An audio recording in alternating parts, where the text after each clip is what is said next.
Welcome back. Let's be real, women don't fall for men who try too hard. They fall for the man who doesn't need to try because his presence already speaks louder than his words ever could. This isn't about tricks, lines, or pretending to be high value. It's about mastering the psychology of emotional tension, mystery, and masculine restraint, the things her subconscious notices before she even realizes it. You want to seduce her? Don't flood her with attention. Don't tell her how different you are. Be different, and let her feel it. In this video, we're breaking down 8 quiet but powerful ways to make her crave you, not because you chased her, but because you made her lean in. Rooted in Stoic discipline, backed by psychology, and executed in silence. Number 1. The man who doesn't reach, but pulls everything in. She notices before you speak. It's the way you step into the room, the way your eyes move without rushing. You're not trying to impress, yet something about your stillness bends the air between you. She softens, her voice lowers, not because of what you say, but because of how you are. And that's the power of a man who owns his presence. We live in a culture where men are taught to perform louder, funnier, flashier. But performance is just noise when it comes from the need to be seen, and women feel that. They don't analyze it logically, they absorb it through energy. A man who scans the room for approval sends a subconscious signal, I don't feel enough on my own. That's not attraction, that's emotional static. The truth is, women aren't drawn to the loudest man. They're drawn to the one who doesn't flinch, the one who doesn't react just to react. A man whose inner world is calm, whose self-worth isn't floating in the hands of other people. That's the man who becomes rare, because he's anchored. And in a world of frantic gestures and performative charm, that grounded energy is magnetic. This isn't about dominance, it's about discipline. The discipline to breathe slowly when others rush to speak. The discipline to hold eye contact, not to intimidate, but to understand. The discipline to listen, not just to reply, but to absorb. When she speaks, you don't fidget or force a joke. You pause, you consider, and that pause does more than words ever could. According to emotional intelligence research, Goldman, 1995, non-reactive presence is one of the most powerful signals of psychological safety, and women crave safety, not safety from danger, but safety from being judged, dismissed, or objectified. Your calm becomes her signal that she can relax, that she can be real. You don't need to fill every silence. You don't need to validate your worth. Your presence is already enough if you believe it. Marcus Aurelius once wrote, "You have power over your mind, not outside events." That's where presence comes from, not from status or wealth or charisma, but from mastering the only thing you truly control, your internal state. And when that control becomes visible in how you move, speak, and respond, it rewrites the emotional atmosphere around you. So the next time you walk into a room, don't reach. Don't try to be noticed. Be rooted. Breathe. Own your stillness. When she looks at you, meet her gaze, not to impress, but to observe. Let your presence speak for itself. Because in the end, a man who doesn't seek validation becomes the one they all want to validate. Number 2. Stop chasing, start attracting, leading with self-respect. The man who stops chasing becomes the man she can't stop watching. There's something quietly powerful about a man who's not in a rush to be chosen, who doesn't flinch when silence stretches, who doesn't reach for his phone just to remind her he exists. He doesn't need to, because his life speaks for him. Most men are conditioned to believe that effort equals value in relationships, that if she doesn't respond, he should text again, that if she pulls back, he must pull harder. But chasing doesn't build desire, it buries it. When a man chases, he broadcasts lack. Lack of internal focus, lack of self-worth, lack of emotional sovereignty. And deep down, she senses it. Not because she's consciously analyzing your actions, but because human psychology responds viscerally to neediness. We're wired to move toward value and distance from desperation. That's where the scarcity principle comes in. When something is rare, we assign it higher value. When a man has the discipline to stay on his path instead of orbiting hers, he becomes scarce. not because he's playing games, but because he's busy building something real. Imagine two realities. In one, you're texting her good morning every day, asking how her night was, over-explaining your silence when she doesn't reply. In the other, you haven't messaged in days, not out of spite, but because your mind is full of purpose, of vision, of work that matters. In the first, she forgets to respond. In the second, she starts wondering what you're thinking. The difference isn't the message, it's the energy behind it. That's why self-respect is the root of attraction. A man who honors his time, guards his energy, and moves forward with clarity doesn't just attract women, he attracts admiration. His attention becomes a gift, not a request. You don't need to cut her off or play silent games. You just need to shift the center of gravity back to your world. When you stop chasing her attention and start chasing your own growth, everything shifts. Start small. Write one goal every morning that reflects your values. Something simple but aligned, like improve my focus at work today, or complete my workout without distraction. Then follow through, not for anyone else, for you. Give it 7 days. Don't initiate contact. If she reaches out, respond with presence, not urgency. Let her feel that your world moves either way, and if she doesn't, that's your answer. Let clarity replace confusion. That's strength. As Epictetus said, the man ruled by externals is not free. And real attraction is born from freedom. The freedom of a man who no longer seeks permission to matter. The freedom to walk alone without flinching. The freedom to be pursued, not because he needs it, but because he's become the kind of man who naturally draws others in. So stop chasing. You don't need to run when you're the destination. Number 3, emotional control, staying centered under pressure.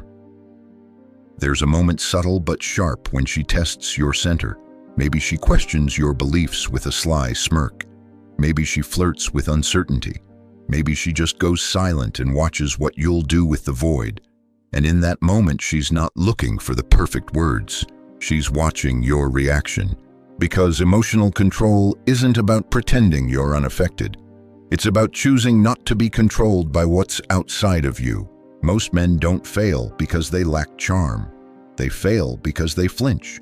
Because the moment they feel tension, they rush to defend themselves, explain themselves, or worse, try to fix the moment. That impulse, though understandable, communicates one thing: instability. And to the feminine psyche, instability is danger. You may think you're proving how much you care. She hears alarm bells. Because if you can't regulate your emotions under small stress, what happens when life gets real? When money's tight? When someone crosses a line? When she's vulnerable and needs stillness, not solutions? This is why emotional control is one of the most magnetic traits a man can cultivate.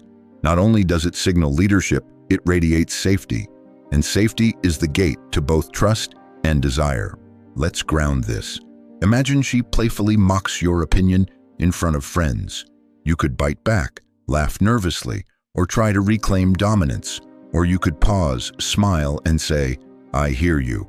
That one sentence says, "I'm centered, I'm listening, and I don't need to win this moment to feel whole." That's leadership without dominance, power without noise, strength without show. The truth is, your ability to stay composed, especially under emotional pressure, is what sets you apart. It's not about being stoic to the point of coldness. It's about being so anchored in your values, your vision, and your presence that no external shift throws you off course. A practical tool? Try the 4-7-8 breathing technique.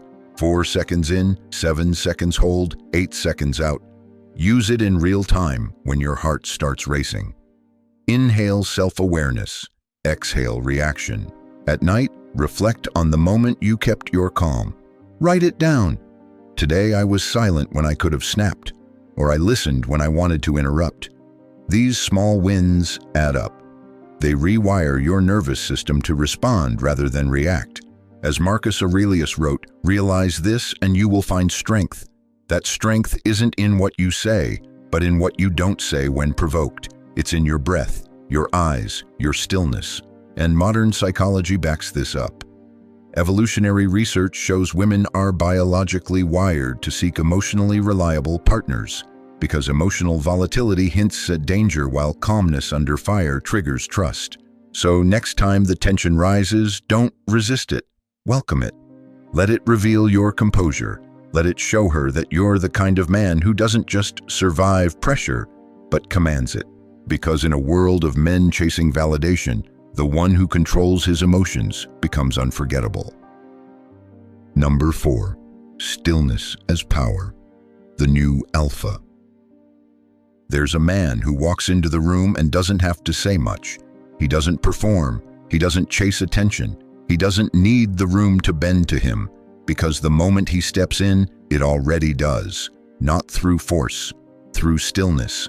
Stillness is the new dominance, not the kind that boasts, but the kind that owns. It's the pause before you speak, the unhurried breath when others scramble for approval, the decision to hold eye contact, say less, and mean more. In a world obsessed with noise, stillness is rebellion. The old school idea of the alpha male was about posturing. Who talks loudest, flexes hardest, dominates the conversation. But we've evolved, and so has attraction, because what women are drawn to today isn't volume, it's gravity, emotional gravity, the kind that pulls her in without lifting a finger. Why?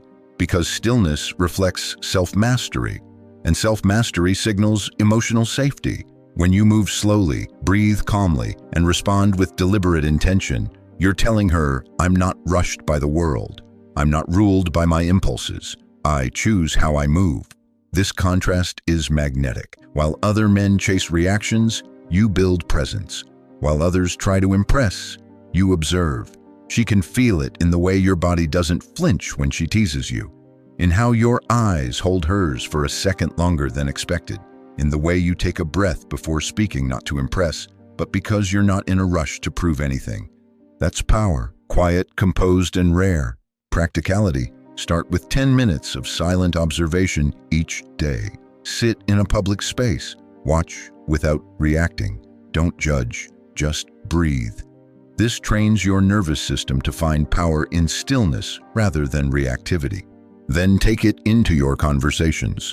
Pause for 2 seconds before you speak, especially when a woman asks you something meaningful. Let the silence settle. Let her feel your composure. That pause, that's where tension builds. That's where respect forms. As Epictetus taught, wisdom is quiet. He didn't mean silence for silence's sake. He meant the kind of quiet that comes from knowing yourself so deeply. Nothing outside of you rattles your frame. And that's exactly what women respond to, because in your stillness, she finds stability. Modern psychology echoes this. Mehrabian's work on nonverbal communication revealed that body language and tone convey far more than words. Calm, measured movements trigger subconscious perceptions of confidence, making you unforgettable without trying to be. So don't be afraid of quiet. Don't rush to fill space with clever lines or forced charm. Let your calmness speak. Let your silence challenge her to lean in.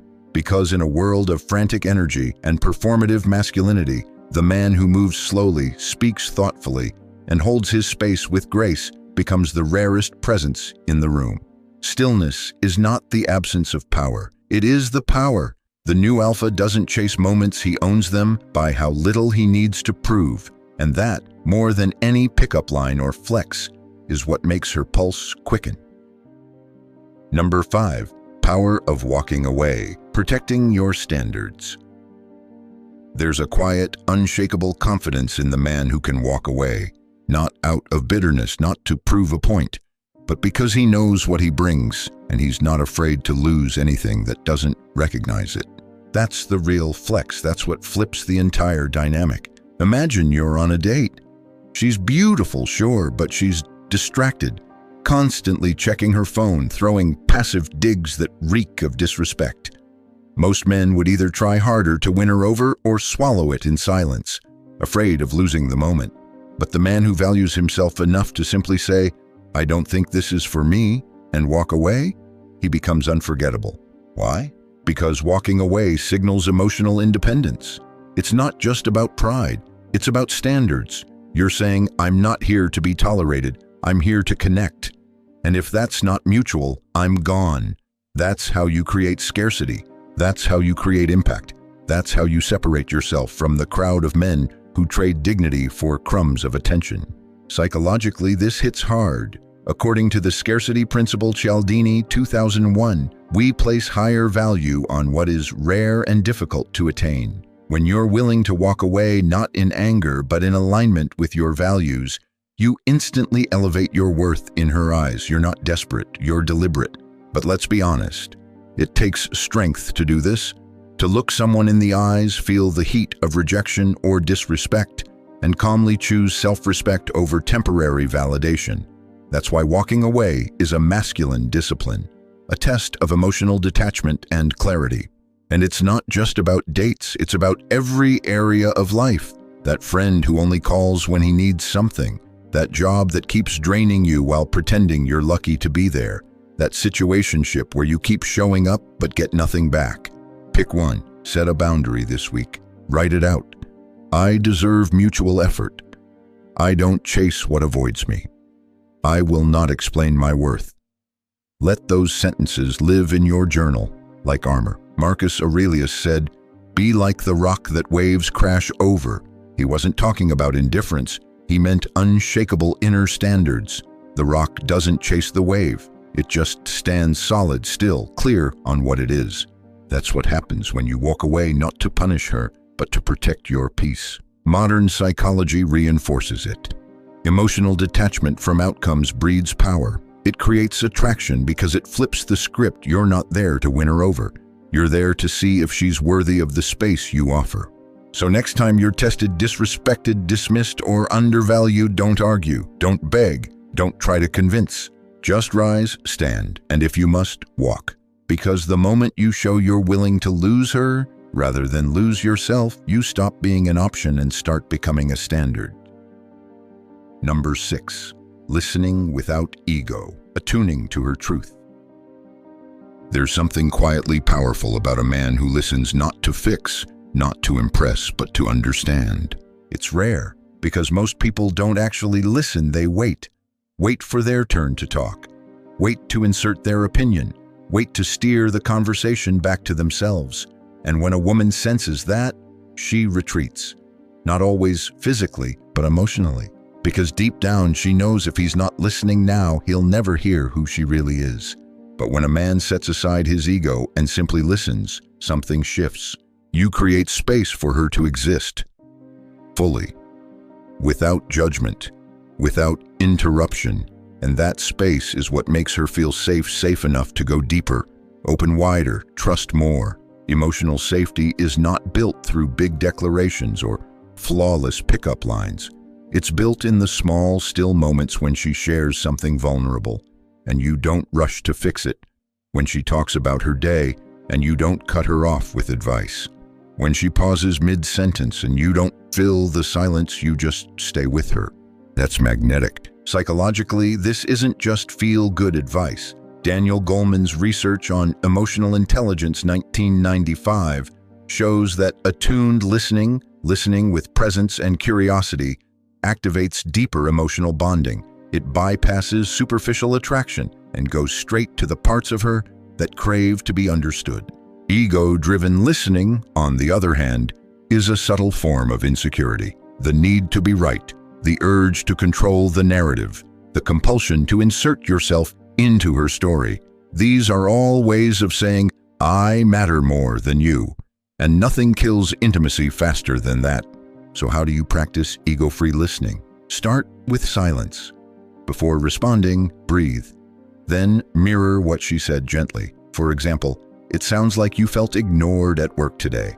That one sentence can do more for connection than an hour of unsolicited advice. It tells her, I see you, I'm here. Marcus Aurelius said, be tolerant with others and strict with yourself.